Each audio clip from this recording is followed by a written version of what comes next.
people really don't want to hear it, do they? Get happy and then all of your troubles will go away. Like, I don't know that, they say. Yes.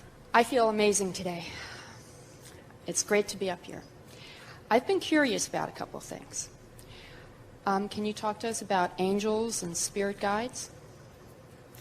Well, there are a lot of different names and labels that you give in your attempt to explain your interpretation of non-physical. What specifically are you wanting from us? How do angels or spirit guides work? Are they real? How do we experience them? How do we call on them? Well, it's a big question because a lot of different people use those labels and mean somewhat different things by them. But in essence, what you're asking about, you are extensions of source energy. And so, of course, all of that is real.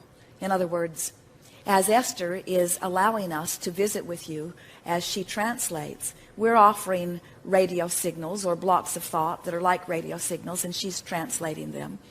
And there are people who, when they receive those blocks of thoughts or radio signals, can translate visually. Esther is translating verbally. And so the non-physical is interacting with you in many different ways. And depending upon the intensity of your desire to know and your ability to allow in any given moment is what makes for the variety of experiences that different people are having. Esther said to us one night early on in her new relationship with us consciously, Abraham, I want to see you.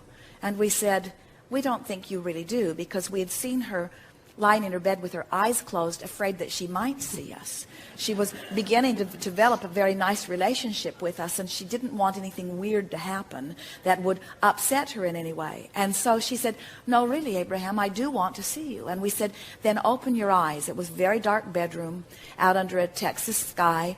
Jerry was sound asleep, and Esther opened her eyes, and she saw a room full of fireflies, what looked like millions of fireflies, too many to count. And then all of the fireflies gathered together in one corner, emitting a light that was so bright that Esther could not look into it. And then the bright light dispersed into several lights around the room, not millions and not one bright light, but several lights around the room that Esther could behold. And then she said, I see that you are energy. And we said, this is your visual translation of that which we are. And it is the most accurate translation that Esther and her practical mindedness could find, because it was the translation in the way that we were projecting it. In other words, we want Esther to understand that we are energy. There are those who want their spirit guide or their non-physical energy stream to be translated to them in ways that match the stories that they've been told.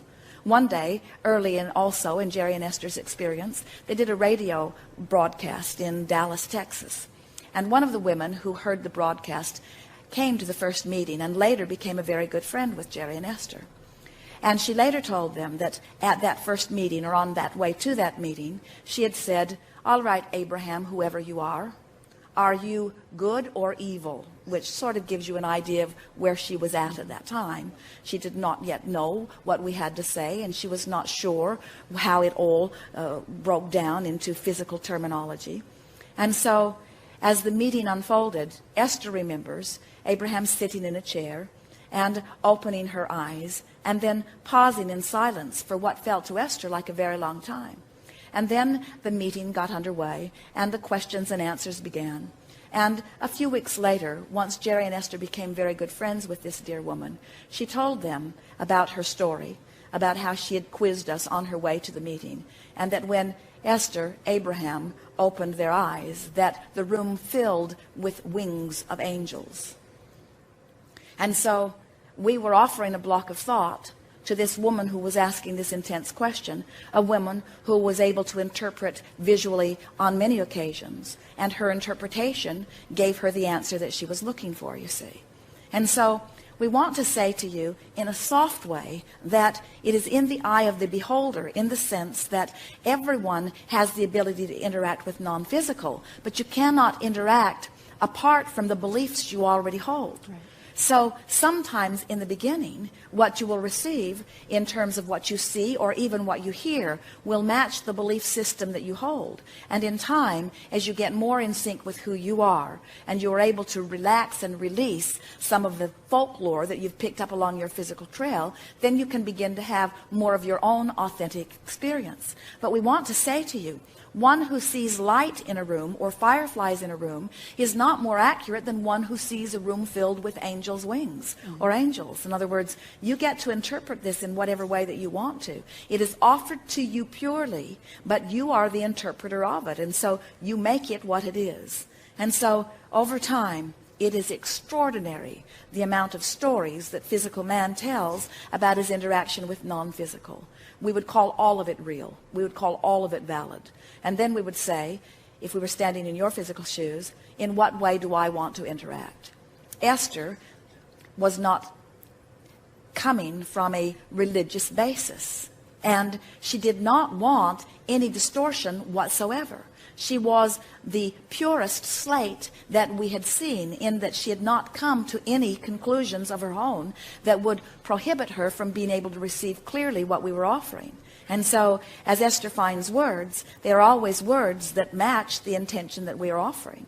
And then over time, as we offer words, and Esther depicts our meaning with words, and we are able to feel your response to her words, and then we are able to feel your vibration in response to her words. Over time, we have literally created a language that depicts purely the intent of Abraham. But that does not mean that it is the only language that is authentic. There are many ways of interpreting non-physical. I read a book a couple of months ago, and I loved the book. It was by a woman named Lynn Grabhorn. Excuse Me, Your Life is Waiting, and it was based on your teachings, and it was just said in a very powerful way. So then I picked up her next book, which was very disturbing to me. She talked about the others, and I was wondering if that is just her disturbed perception, or if such malevolent beings exist. Well, we'll begin by saying to you that there is only a stream of well-being, and that that which is non-physical is of that stream. Mm-hmm. But we also say to you that every thought that has ever been thought still exists. And so, as the spin-off of man's conscious mind continues, experience after experience, century after century, there's a lot of thought data that is there. In your lifetime, the movie industry has added dramatically to the way man spins his thoughts around the subject. The religions, the information that is coming from the pulpit, so much more information about the devil and evil than about good and God. And so if you talk to little children who go to church, often they will tell you more about the devil than they will about God. It gets their attention more. It is something more to worry about, you see. And so what we notice is that in your environment, where contrast helps you to identify what is wanted, sometimes humans get a little bent on pushing against the part they don't want, and they don't get tuned quick enough to the new idea that is coming out of the contrast. And so there is a lot of thought, but all of it coming from man's conscious mind. People said to Esther in the beginning, Esther, aren't you afraid as you begin to receive Abraham? And by the time she began receiving those questions, there was no fear within her at all. She had come to sense who we were. She could feel who we were. She knew that there was no sense of possession, because anytime the telephone would ring while Jerry was having a chat with us, we would release her immediately. Esther could feel that we were there in response to their request, that we were not asserting ourselves into their experience in any way, that they were asking and that we were answering. And so Esther was not in a place of fear at all. And then people would say, don't you need to protect yourself in some way? And as Esther heard more and more of them saying that, she began asking us about that. And we said, it's just like saying, if I set my radio dial on 630, do I need to worry about getting something from all of the other stations? And the answer is no. When you set your tuner, law of attraction is going to bring you that which is a vibrational match to the signal that you yourself are set at, you see. And so Lynn Grabhorn was a woman, a wonderful woman, who came to many of Jerry and Esther's gatherings.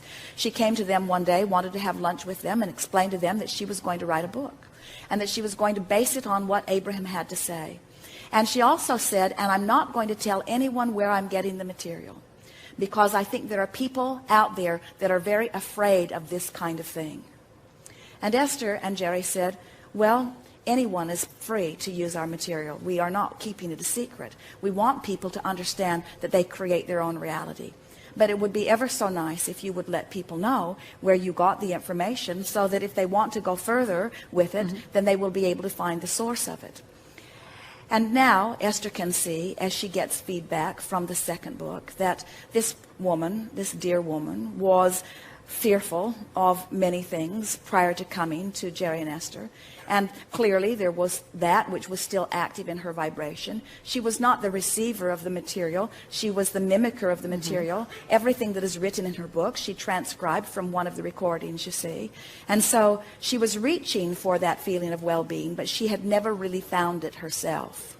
And so there are many reasons that people are attracting what they are attracting, but it is our absolute promise to you that there is not some source of evil being out there that has the ability to assert itself in your experience. But you get what you think about, and it will come to you, it will find a way to manifest, you see. The best way of describing this that we can, that will give you a sense of all of this, was one day we were visiting with a woman who lived in the San Francisco area. And she said, Abraham, I've been crossing these big bay bridges for many, many years, and I have never felt any fear about it at all. And recently, as I'm crossing these bridges, I am having what I must describe as panic attacks. She said, I want to lie on the floor of my car. My fear is so intense. What's happening with me? And we said, you must be bumping into some thought forms on the bridge. Well, she didn't like the sense of that at all. In other words, there are thought forms on the bridge. She said, whatever do you mean? And we said, well, you have to understand that everything that everyone thinks about is broadcast for everyone else to pick up if they are in the vibrational vicinity. And so people have been crossing these bridges. Often they're tourists, and it's a sort of precarious feeling. Often they're in a monster bus like Jerry and Esther's, and it's an even more precarious feeling because of the width of the lanes and going through the toll booths. There had recently been earthquakes, and some of the bridges had fallen down, which had increased people's concern about being on a bridge, maybe at a time of another earthquake. And we said, so all of these people are offering all of these thoughts, and these thoughts are being broadcast around the vicinity of this, and law of attraction is causing a coalescing of these. So there is thought, and then there is thought that is thought upon longer, and these thoughts have come into thought form. But we said they have been there when you have crossed the bridge, all of the days that you've crossed the bridge. We said the question is not where are the thought forms coming from, or why are the thought forms there. We said the question to ask is, why are you now picking up on these thought forms when you never have before? What's been going on in your experience that is making you a vibrational receiver of this? She knew right away. She said, my neighbor was burglarized, and it made me feel very vulnerable. I've been going to meetings. We're organizing a neighborhood watch system. I called someone to come to put an alarm system in my house. I'm considering even putting bars in my house. And so something not even related to the bridge, but related to a feeling of insecurity, had been activated within her, which brought her into vibrational range of something that she had never been in vibrational range of before, you see. So we want you to understand that there are not big bad things out there that are of a supernatural nature. You do a plenty good job of creating the things that you do not want in your reality just by focusing on sickness and cancer and burglaries and terrorism. In other words, don't bring them from outer space. We promise you they are not coming. But whatever it is that you are giving your attention to is that which you will have an experience about. And that was nothing more than a creation of this woman based upon the vibrational balance of her being. Thank you for clarifying that. I didn't really think that her second book was an accurate Oh, it's accurate. It's an accurate depiction of where she was at the time that she received it. But it's not anything that the rest of us need to worry about. Well, you see, this is the reason that we want you to realize that you create your own reality. In other words, there are all kinds of influences out there as you watch television, and they point out to you that 1 out of every 5 has it, and you're probably the one. And then they list that long stream of symptoms, and then they encourage you to eat that stuff, and then they tell you the side effects that that stuff will give you. In other words, you can't listen to anything without an activation activation. But that's why we want you to relax and understand that you have this wonderful buffer of time, and that the basis of your life is one of well-being. And that when you read something and it makes you feel uneasy, utilize your own guidance system and understand that the reason it feels uneasy is because it is not a vibrational match to who you are, a vibrational match